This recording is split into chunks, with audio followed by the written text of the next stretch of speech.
Hello everyone, কথা ধারাবাহিকের আজকের পর্বে আপনারা দেখবেন ম্যান্ডি অজ্ঞান হয়ে শুয়ে থাকার নাটক করলে কথা গোবর মাখানো জুতো এনে তা শুকিয়ে তার জ্ঞান ফেরায়। তারপর ম্যান্ডি জ্ঞান ফিরে বলে, আমার নাকে এটা কি লেগে আছে? সবাই বলে গোবর। তারপর সে চিৎকার চেঁচামেচি শুরু করে দেয় আর তাকে বাকিরা তার ঘরে গিয়ে ছেড়ে দিয়ে আসে। এদিকে কথার হাতে জুতোটা দেখে এভি বলে, ওটা কি আমার ঘাড়ে রাখবি নাকি, নিয়ে যায় এখান থেকে। তখন কথা বলে, এই সব কিছু তো হচ্ছে আপনার রিয়ের জন্য। তখন এভি ইরিটেট হয় আর বলে, ও ইচ্ছে করে আমায় ইরিটেট করছে যাতে আমি বলি যে তুই আমার একমাত্র বউ, আমি তোকেই ভালোবাসি। তখন কথা আড়াল থেকে এসে বলে, কবে বলবেন পাচক মশাই? এভি বলে, কোনো দিন না, আমি তোকে ভালোবাসি না। এদিকে কথা বলে, জেদ করে যদি আপনি ভালো না বাসেন তাহলে আর আমার কিছু করার নেই। এরপর ম্যান্ডিকে ঘরে দিয়ে এলে ম্যান্ডি প্রচণ্ড রাগারাগি করে আর বলে, গোবর দেবীকে আমি ছাড়বো না, এর প্রতিশোধ তো আমি নেবই। তারপর সে নিজের মুখটা পরিষ্কার করে নেয় আর পারফিউম লাগায়। এদিকে এভি শুয়ে থাকে।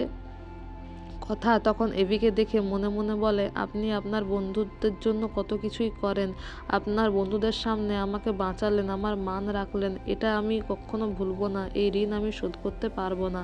এদিকে এভি চোখ খুলে দেখে কথা তার পাশে দাঁড়িয়ে আছে। তখন সে মনে মনে বলে, আমি উঠবই না, দেখিও কি করে আজকে। সকাল সকাল পাশে দাঁড়িয়ে আছে। তারপর কথা নিজের হাতে চাদরটা ঢাকা দিয়ে দেয় ভালো করে আর পরে চলে যায়। তখন এভি উঠে মনে মনে ভাবে, মেয়েটাকে চিনতেই পারি না, কখনো তেড়ে আসে আবার কখনো চাদর ঢাকা দিয়ে দিচ্ছে।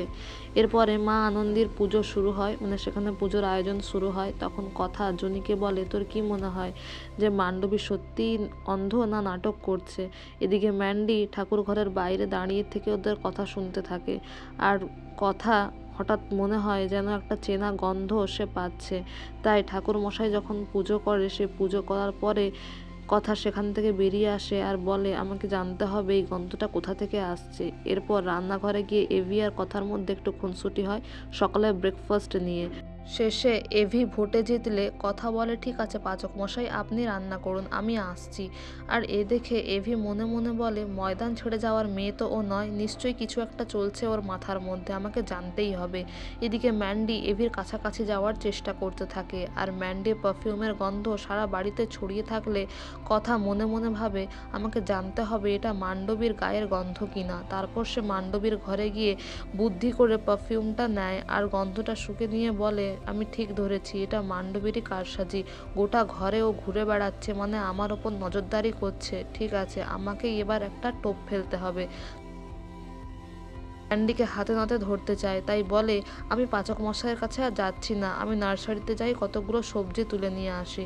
এদিকে আগামী পর্বে আপনারা দেখবেন কথা বলে, তুই আমাদের ঘরের বাইরে দাঁড়িয়ে আমাদের কথা শুনছিলি তাই না মান্ডবী? তখন প্রমাণ হিসেবে ওইটাও দেখায় যে আমি একটা জিনিস ছুঁড়ে মেরেছিলাম যাতে রং লেগেছিল আর সে একই রং ম্যান্ডির গায়ে, ওর হাতে লেগে আছে। তো বন্ধুরা, এই ছিল আজকের update. Thank you everyone for watching the video. Thank you.